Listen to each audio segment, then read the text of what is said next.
नमस्कार, आप देख रहे हैं जेकेटी न्यूज। आइए देखते हैं दिन भर की बड़ी खबरें। कांग्रेस नेता व सांसद राहुल गांधी तमिलनाडु के मदुरै अवनियापुरम में जल्लीकट्टू कार्यक्रम में शामिल हुए। राहुल ने कहा, तमिल संस्कृति को देखना काफ़ी प्यारा अनुभव था।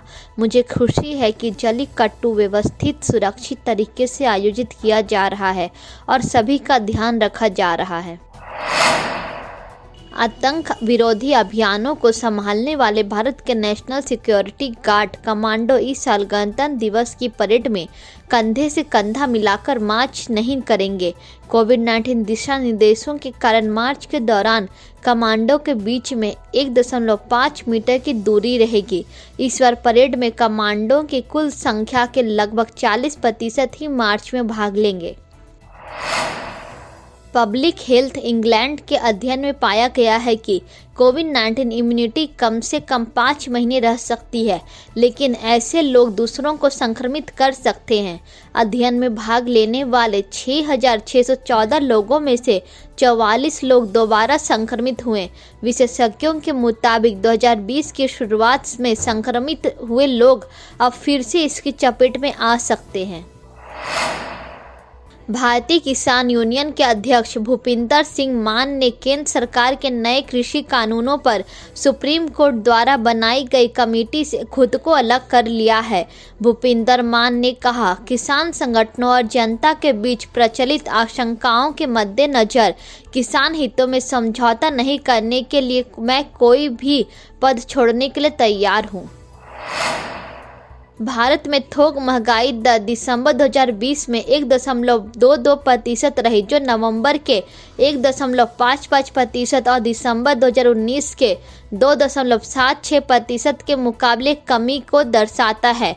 वहीं नवंबर 2020 में 4.27% रही खाद्य वस्तुओं की थोक महंगाई दर दिसंबर में लुढ़ककर 0.92% रह गई।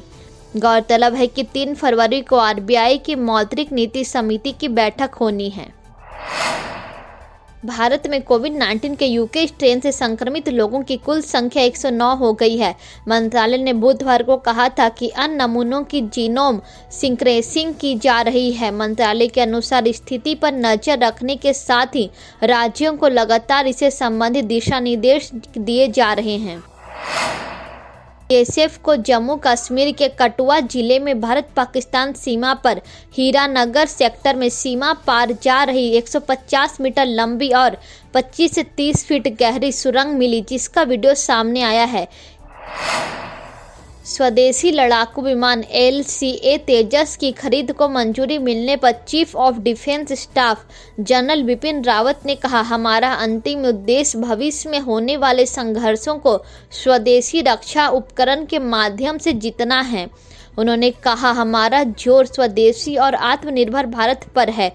रक्षा मंत्री राजनाथ सिंह ने इसे आत्मनिर्भरता के लिए गेम चेंजर बताया है। एस्ट्राजेनेका की कोविड-19 वैक्सीन की 50 लाख खुराक के लिए बोलीवियन सरकार ने भारत के सीरम इंस्टीट्यूट के साथ समझौता किया है।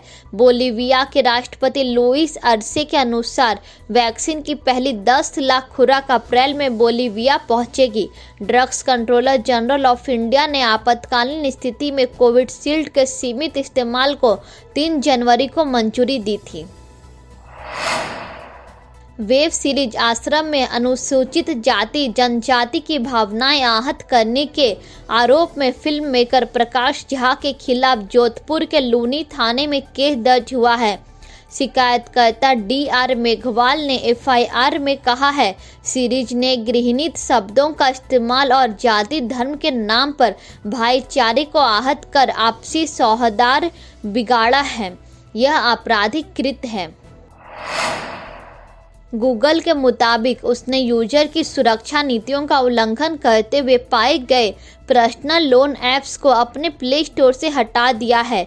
गूगल ने यूजर्स और सरकारी एजेंसियों द्वारा फ्लैग किए हुए ऐसे सैकड़ों ऐप्स रिव्यू किए। गूगल का यह कदम ऐसे समय में आया है जब हैदराबाद पुलिस ने इंस्टेंट लोन ऐप घोटाले का भंडाफोड़ किया था। तमिलनाडु में कांग्रेस नेता राहुल गांधी ने कहा कि सरकार किसानों को खत्म करने का षड्यंत्र रच रही है। उन्होंने कहा, मेरी बात लिख लीजिए, सरकार इन कानूनों को वापस लेने के लिए मजबूर हो जाएगी। याद रखिएगा जो मैंने कहा। राहुल ने कहा, किसान जो कर रहे हैं उस पर उन्हें गर्व है। नागरिक उड़ान मंत्री हरदीप पुरी ने कहा कि घरेलू यात्रियों की संख्या तेजी से कोविड-19 पूर्व आंकड़ों की ओर बढ़ रही है। मंत्री ने ट्वीट कर बताया कि बुधवार को 2338 फ्लाइट में 2,35,564 लोगों ने यात्रा की। मंत्री के अनुसार बुधवार को फ्लाइट्स के कुल 4,480 फेरे हुए और हवाई अड्डों पर 4,69,871 लोगों की आवाजाही रही। जंजीर कोऑपरेटिव केस की जांच मुंबई पुलिस की क्राइम इंटेलिजेंस यूनिट करेगी। सीआईयू ने बॉक्स सिनेमा के कार्यालयों में छापेमारी कर कंपनी का सर्वर और कुछ दस्तावेज जब्त किए हैं। जंजीर 1973 के निर्देशक दिवंगत प्रकाश मेहरा के बेटे ने बॉक्स सिनेमा पर कॉपीराइट का उल्लंघन कर अपने चैनल पर फिल्म दिखाने के आरोप में केस दर्ज कराया था। कोविड-19 की उत्पत्ति की जांच के लिए विश्व स्वास्थ्य संगठन WHO के विशेषज्ञों की एक टीम गुरुवार को वुहान पहुंची। 10 सदस्यीय टीम 14 दिन क्वारंटाइन के बाद अनुसंधान संस्थानों, अस्पतालों व वायरस की शुरुआत से संबंधित मीट मार्केट में लोगों से बात करेगी। पिछले सप्ताह चीन ने टीम के आगमन पर रोक लगाई थी। धन्यवाद। वीडियो अच्छा लगा हो तो लाइक करें, कमेंट करें और इसी तरह का वीडियो देखने के लिए हमारे चैनल को सब्सक्राइब करें।